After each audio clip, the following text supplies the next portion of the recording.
2,40,000।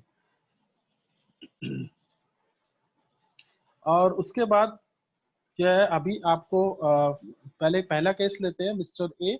यहाँ पर mister A का क्या है, रेंट कितना पे कर रहे हैं मिस्टर ए, सॉरी एचआरए कितना रिसीव कर रहे हैं, 5,000 रुपीज पर मंथ, यानी कि 5,000 इंटू 12 यानी कि 60,000। पूरे साल में कितना एचआरए रिसीव कर रहे हैं, 60,000। उसके बाद दूसरी चीज क्या है, यहाँ पर rent paid over 10% of salary.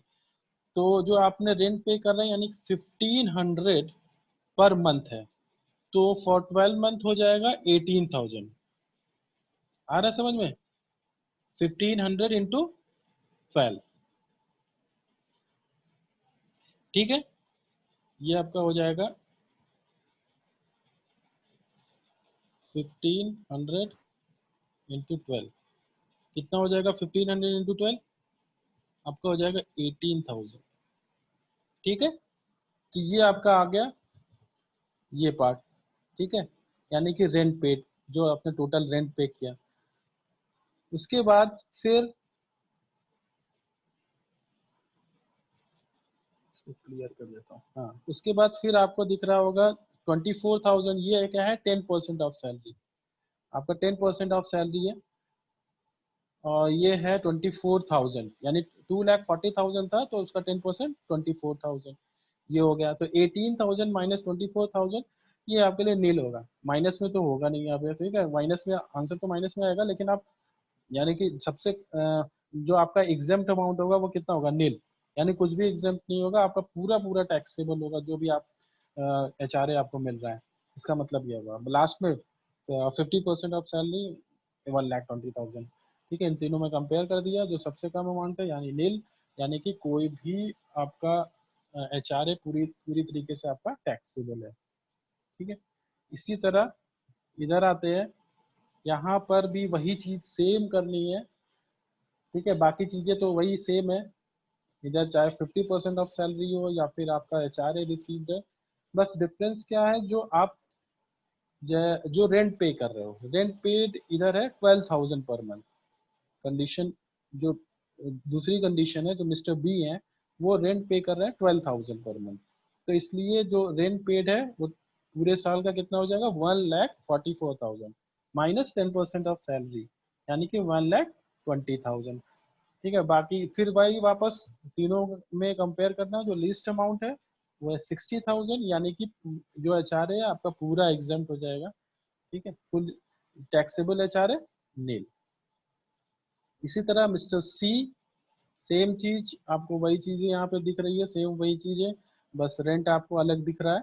क्यों, क्योंकि यहाँ पे जो रेंट पे किया है वो 14,000 है, ठीक है, वही सेम चीज है यहाँ पर। और लास्ट में जो है, लास्ट में इन्होंने जो मिस्टर डी है, इन्होंने कोई रेंट नहीं पे कर रहे हैं, तो यहाँ पर क्या होगा, यहाँ पर जो rent paid over 10% of salary है वहाँ पे नील होगा, क्योंकि कोई रेंट नहीं पे कर रहा है, और आपका वो टोटल जो टैक्सेबल एचआरए होगा वो पूरा पूरा यानी 60,000। तो आपको ये क्लियर है, ये जो अभी तक जो भी कैलकुलेशन यहाँ पे मैंने बताया है ये क्लियर है, इसमें किसी को डाउट तो नहीं है कुछ? सर फिर से बता दीजिए, थोड़ा सा डाउट है सर। थोड़ा सा डाउट है तो ठीक है, फिर दूसरे क्वेश्चंस भी थोड़े कर लेते हैं इसके अलावा, जो थोड़े अलग हैं, ठीक है।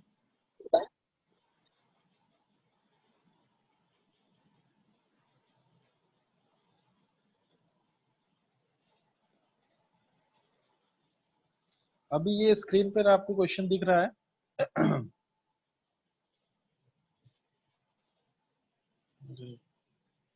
हाँ, mister A who lives in rented house works as a salaried employee in Delhi, ठीक है। तो दिल्ली में है, ये भी दिल्ली में है, इसका मतलब 50% ऑफ सैलरी, ठीक है। ये चीज इस लाइन से ये चीज क्लियर हुई। आगे देखते हैं, he pays a monthly rent of 12,000 per month, ठीक है। तो 12,000 पर मंथ ये जो है रेंट पे कर रहे हैं, एंड रिसीव मंथली एचआरए 15,000, ठीक है, 15,000 ये इनका एचआरए मिल रहा है। Now let's understand how much tax deductions claims on the, ठीक है। और इनका ये बेसिक पे, एचआरए, ये सारी चीजें, अलाउंसेस वगैरह, ये सब कुछ यहाँ पर दिया गया है। तो अभी सबसे पहले मुझे कैलकुलेट करना है इनकी salary for calculation of HRA, salary for calculation of HRA. तो उसके लिए मैंने जैसे बताया था, तीन चीजें ली जाती है, आपका बेसिक पे, डियरनेस अलाउंस और कमीशन। यहाँ मुझे केवल बेसिक पे दिख रहा है और डीए भी नहीं दिख रहा है और आपका कमीशन भी नहीं दिख रहा, तो आप केवल बेसिक पे को लोगे, ये आपकी सैलरी हो जाएगी। सैलरी कितनी हो जाएगी? 23,000 इंटू 12, ठीक है, ये सैलरी हो गई। देखिए यहाँ पर दिया गया होगा।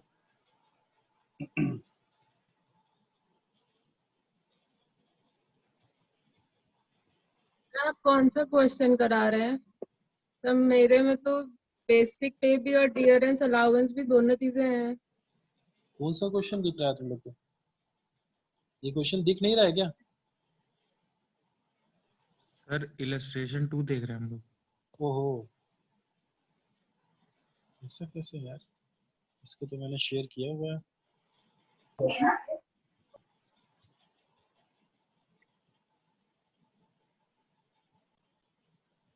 अभी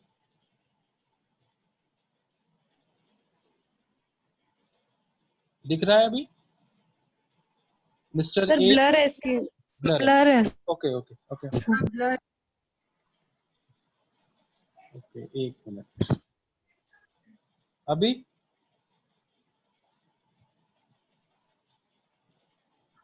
अभी भी ब्लर है थोड़ा। सर अभी भी ब्लर है। ये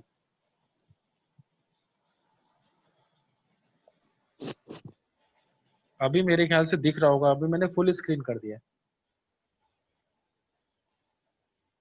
सर आप कॉलेज में है क्या? नहीं, आज कॉलेज में तो नहीं हूँ मैं। सर बहुत ब्लर है एकदम। ब्लर है? नहीं समझ आ रहा है। अच्छा, इसे तो फुल स्क्रीन मैंने सर कर आप दिया। सर शायद सर ये शेयर कर दीजिए सर, हम लोग देख लेंगे। हाँ, वही कर देता हूँ।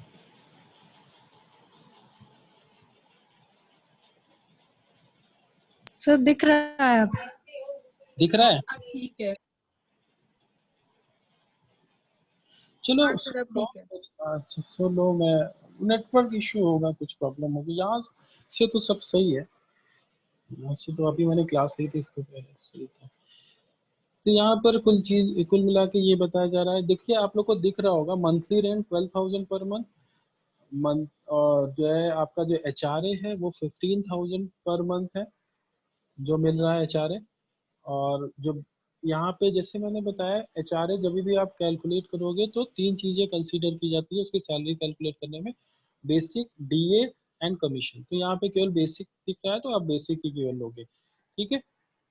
तो यहाँ पर अगर मुझे टैक्सेबल एचआरए कैलकुलेट करना है तो उसके लिए केवल बेसिक और एचआरए इसका काम है, बाकी ये सारी चीजों का नहीं काम है, ठीक है। चाहे वो कन्वेंस अलाउंस हो, तो चाहे मेडिकल हो, स्पेशल अलाउंस हो, कोई मतलब नहीं है एचआरए कैलकुलेशन में। केवल ये दोनों चीजें कंसीडर की जाएगी, बेसिक और आपका एचआरए, ठीक है। देखते हैं कैसे। यहाँ पर देखिए, जैसे सबसे पहले तो एक्चुअल रेंट पेड कितना है?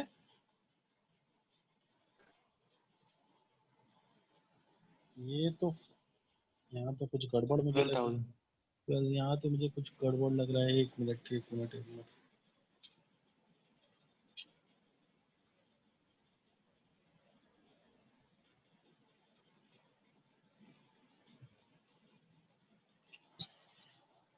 तो कुल मिला के यहाँ पे जो रेंट पेड है माइनस यहाँ पे 12,000 माइनस किया गया है। ऐसा नहीं किया जाता है, आप पूरे ईयर का निकालते हो, ठीक है, पूरे ईयर का निकालते हो इस तरह से। अगर यहाँ पर जो कैलकुलेशन जहाँ पर बताया गया है कि जो मंथली रेंट है वो 12,000 पर मंथ है, मंथली रेंट का मतलब क्या हुआ है? हर महीने का 12,000, और मंथली एचआर है 15,000। तो यहाँ पर ये चीज गलत की गई है। केवल 12,000 नहीं, 12,000 इंटू 12 होगा और आपका पूरी सैलरी लेंगे, यानी कि 23,000 इंटू 12, ठीक है, उसका 10% हमेशा। मंथली कभी एचआरए कैलकुलेट नहीं करते हैं, तो यहाँ पे वो चीज मुझे गलत लग रही है। ठीक है, आप कभी भी टैक्स कभी कभी कैलकुलेट करते हो पूरे साल का, प्रीवियस ईयर पूरे साल का टैक्स कैलकुलेट करते हो, ना कि एक केवल एक मंथ का। ठीक है, जब भी आपको टैक्स लायबिलिटी निकालनी होती है। तो वैसे तो ये क्वेश्चन स्किप कर देते हैं, मुझे गलत लग रहा है। दूसरा क्वेश्चन देखते हैं। हाँ, यहाँ पे सही है, ये क्वेश्चन सही है। Mister Anwar, employed in Delhi, has taken up accommodation on rent, for which he pays a monthly rent of rupees 15,000 during the financial year 1920. He receives a basic salary of 25,000 along with DA. DA भी है यहाँ पर 2,000 rupees, which forms a part of salary. ठीक है, तो 25,000 आपका basic salary है और डीए आपका 2,000 है। he also receives an HRA of rupees 1 lakh from his employer during the year। यानी इन्होंने पूरे साल का बता दिया कि पूरे साल में जो एचआरए रिसीव किया है इन्होंने वो 1 लाख। ठीक है, तो यहाँ पर आपको एचआरए कैलकुलेट करना है, कितना एचआरए आपका टैक्सेबल है, कितना एग्जेम्प्ट है। तो क्या करेंगे, पहले यहाँ पे देखिए ये दिया गया है। सबसे पहले जो एक्चुअल एचआरए आपने रिसीव किया है उसको आप लो, ठीक है, यानी कि 1 लाख। उसके बाद रेंट पेड, रेंट कितना पे कर रहा है, 15,000 per month, 15,000 per month into 12 minus 10% of salary. अभी यहाँ पे जो सैलरी कैलकुलेट होगी वो क्या हो गया, 25,000 आपका बेसिक पे है प्लस 2,000 आपका डीए है, ये दोनों को लिया जाएगा। अगर कमीशन भी होता तो वो भी हम लोग कंसीडर करते, लेकिन कमीशन यहाँ पर नहीं दिया गया है। तो 25,000 इंटू 12 प्लस 2,000 रुपीज इंटू 12, ठीक है, और इसका कितना 10%, ठीक है 10%।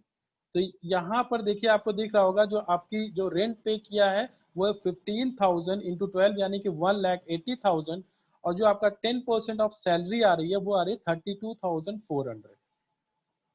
ठीक है, अगर कैलकुलेशन करेंगे, कैलकुलेशन सबको समझ में आ रहा है, यानी 25,000 पर मंथ बेसिक प्लस 2,000 यानी 27,000 टोटल आपकी जो है जो सैलरी आ रही है इंटू 12, ठीक है, और उसका 10% यानी कि 32,400 रुपीज। ये कैलकुलेशन समझ में आ रहा है, किसी को डाउट तो नहीं इस कैलकुलेशन में?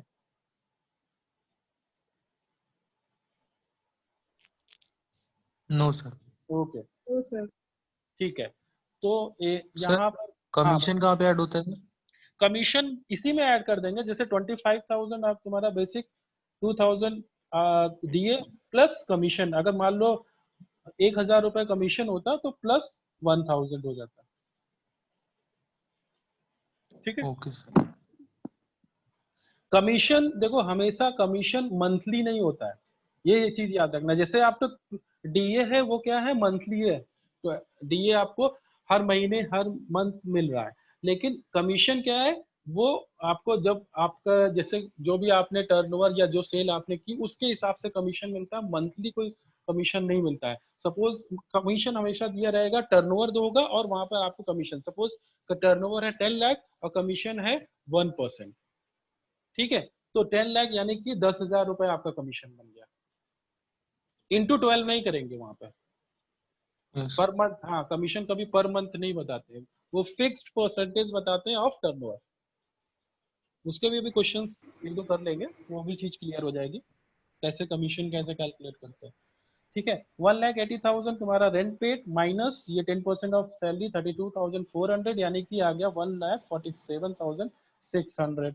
ये आपका सेकेंड पार्ट आ गया। थर्ड यहाँ पर क्या है, 50% ऑफ सैलरी, 50% ऑफ सैलरी इसका मतलब कहाँ का, दिल्ली, हाँ एम्प्लॉयड इन दिल्ली, दिल्ली में है तो 50% ऑफ सैलरी लेंगे। ठीक है, वही चीज सैलरी वही बेसिक पे प्लस डीए प्लस कमीशन, ये तीनों चीजों को लिया जाएगा इंटू 12, तो आपका 50% ऑफ सैलरी आ जाएगी 1,62,000। अभी इसमें लीस्ट अमाउंट कौन सा है आपका, 1,47,600, सॉरी 1 लाख, 1 लाख, ये आपका सबसे कम अमाउंट दिख रहा है, यानी कि जो भी आपको टोटल जो एचआरए रिसीव हो रहा है वो पूरी तरीके से एग्जेम्प्ट हो जाएगा। Exempt HRA 1 lakh. ठीक है, next, Mr. X is employed in ABC Limited, getting basic pay 20,000 per month, dearness allowance 7,000 per month, and half of the dearness allowance forms the part of the salary for purpose of retirement benefit। तो मैंने पहले ही बोला था जो retirement benefit के लिए है जो पार्ट, उसी पार्ट को आप लेते हो यहाँ पर। हाफ यानी हाफ ऑफ डियरनेस अलाउंस आप यहाँ कंसीडर करोगे केवल for purpose of calculation of HRA। ठीक है, जब टैक्सेबल इनकम जब कैलकुलेट करनी होगी उस समय तो 7,000 लेना है, लेकिन HRA कैलकुलेशन के लिए आपको केवल 50% यहाँ पर डियरनेस अलाउंस देना है। The employer has paid bonus 500 rupees per month, कोई मतलब नहीं है इससे, बोनस से कोई मतलब नहीं। कमीशन, ठीक है, at 1% on the sales turnover of 20 lakh. जो आपका सेल्स टर्नओवर है वो 20 लाख है, उसका 1%, यानी कि कितना हो गया 20,000, 20,000। ठीक है, ये आपका कमीशन बन गया 1% of 20 lakh. The employer paid him house rent allowance 6,000 per month. ठीक है, HRA आपको जो मिल रहा है वो 6,000 पर मंथ मिल रहा है। Employees has paid rent 7,000 per month, rent पे कर रहा है जो भी एम्प्लॉई है, and was posted at Agra. Agra में पोस्टिंग है तो इसका मतलब 40% ऑफ सैलरी। ठीक है, compute his tax liability.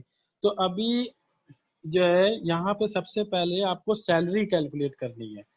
Salary के लिए आपको बेसिक पे लेना है, यहाँ पे डियरनेस अलाउंस लेना है, और आपको ये कमीशन लेना है।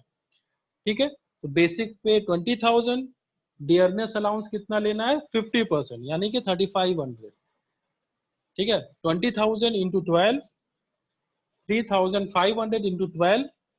ठीक है, और प्लस जो आपका कमीशन है 20,000 इंटू 12 में ही करना है, क्योंकि यहाँ पर तो आपका टोटल जो टर्नओवर दिख रहा है 20 लाख, उसका 1%। ठीक है, कमीशन एक ही बार मिला, मंथली नहीं है, पर मंथ नहीं है। ठीक है, तो house rent allowance least of the following exempt. सबसे पहले क्या है, जो एक्चुअल HRA रिसीव, तो एक्चुअल HRA जो रिसीव हो रहा है वो कितना 6,000, यानी कि 6,000 इंटू 12, यानी कि 72,000। ये आपका हो गया 72,000। उसके बाद सैलरी, जैसे मैंने बताया सैलरी कैलकुलेट करेंगे, तो यहाँ पे देखिए दिया गया रिटायरमेंट बेनिफिट सैलरी। तो सबसे पहले बेसिक पे आपका 20,000 है, यानी कि 20,000 इंटू 12, यानी कि 2,40,000। उसके बाद आपका डियरनेस अलाउंस उसका 50% लेना है, तो 3,500 इंटू 12, यानी कि 42,000। और जो आपका कमीशन बन रहा है वो 20,000 का कमीशन बन रहा है, यानी जो सैलरी आ रही है 3,02,000 हो गई। तो अभी यहाँ पे क्या करना, rent paid minus 10% of salary. तो रेंट जो पे हो रहा है वो कितना हो रहा है, यहाँ पर देखिए रेंट पे हो रहा है, employee has paid rent 7,000 per month, यानी कि 7,000 इंटू 12, यानी कि 84,000 आपकी जो है रेंट हो गया, रेंट पेड। ठीक है, rent paid minus 10% of salary, यानी कि 30,200। सैलरी यहाँ हम लोग कैलकुलेट कर ही चुके हैं, तो इसका 10% 30,200, यानी कि जो अमाउंट निकल के आ रहा है 84,000 माइनस 30,200, 53,800। ठीक है, उसके बाद नेक्स्ट 40% ऑफ सैलरी, यानी कि 1,20,800। ये आपका 40% ऑफ सैलरी हो गया। ये तीनों में जो लीस्ट अमाउंट है वो 53,800। ठीक है, तो ये अमाउंट 53,800 ये एग्जेम्प्ट हो जाएगा। ठीक है, तो टोटल जो आपको HRA रिसीव हो रहा है वो 72,000 रिसीव हो रहा है, माइनस करेंगे 53,800 एग्जेम्प्ट। जो टैक्सेबल अमाउंट आपका HRA है, जो टैक्सेबल HRA है वो आ रहा है 18,200। ठीक है, यहाँ पर किसी को कुछ डाउट है, क्योंकि इसमें देखिए सारे चीजें आ गई इस क्वेश्चन में। आपका डियरनेस अलाउंस भी आ गया, कमीशन भी आ गया, सब कुछ आ गया है इसमें। इसमें अगर किसी को कुछ दिक्कत हो रही हो तो बता दो। अभी किसी को कुछ कैलकुलेशन में या कहीं भी कुछ प्रॉब्लम हो रही थी आप लोग बता दो। आपने वो बताया था कि सिटी के अकॉर्डिंग वहाँ पे अलाउंस कम हो जा रहा था, आगरा में 40% है और दिल्ली में 50 है। सर वो कैसे, आप वो बता दीजिए। कैसे क्या वो, अरे स्टेट वो डिसाइड करता है। हाँ वो तो एक्ट में बताया गया है कि भाई अगर आप मेट्रो सिटीज में रह रहे हो तो आप 50% कंसीडर करोगे। और क्या क्योंकि मेट्रो सिटीज में रेंट वगैरह वो ये लोग ये मानते हैं कि भाई मेट्रो सिटीज में रेंट ज्यादा पे करना पड़ता है, इसलिए उनको ज्यादा अमाउंट वो उनके लिए मतलब कि उसी के अकॉर्डिंग इसलिए उनको 50% ऑफ सैलरी का बेनिफिट दिया जाता है। और जो अदर सिटीज है उनको 40% का दिया जाता है। सिंपल है। मेट्रो सिटीज से मतलब दिल्ली, आपका मुंबई, कोलकाता, चेन्नई, ठीक है, और अदर सिटी में और बाकी जो बचे सिटीज हैं उनका 40%। ओके। अब क्यों होता है उसका रीजन यहाँ पर देखो, जो कभी भी लॉ पढ़ रहे हो तो उसमें रीजन, बिल्कुल रीजन होगा कुछ ना कुछ, लेकिन आपको रीजन पे ज्यादा नहीं जाना है, जो लॉ में दिया है उसको फॉलो करना है बस। ठीक है जी। और वहाँ आपसे कोई रीजन नहीं पूछेगा कि ऐसा क्यों है, 40% सैलरी क्यों है, 50% कोई सैलरी, ऐसा कोई पूछने नहीं वाला।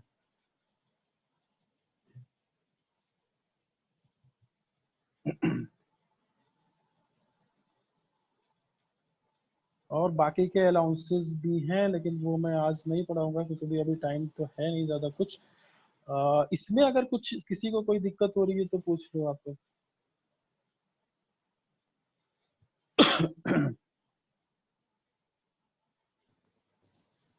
सर एक क्वेश्चन और बता दीजिए सर। एक क्वेश्चन और बता। अच्छा, देखते हैं कुछ मिल जाए तो।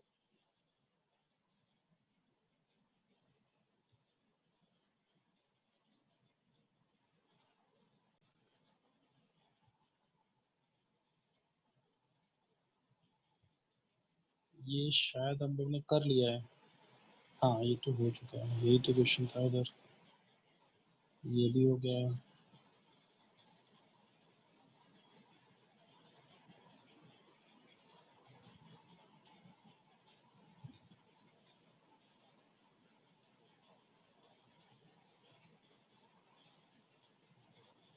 अगर इसमें सॉल्यूशन नहीं है कोई बात नहीं है, फिर भी देख लेते हैं। सॉल्यूशन नहीं है फिर भी देख लेते हैं।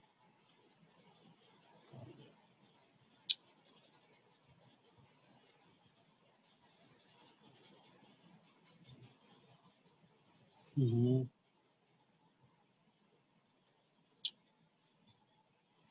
हाँ मिस्टर आयु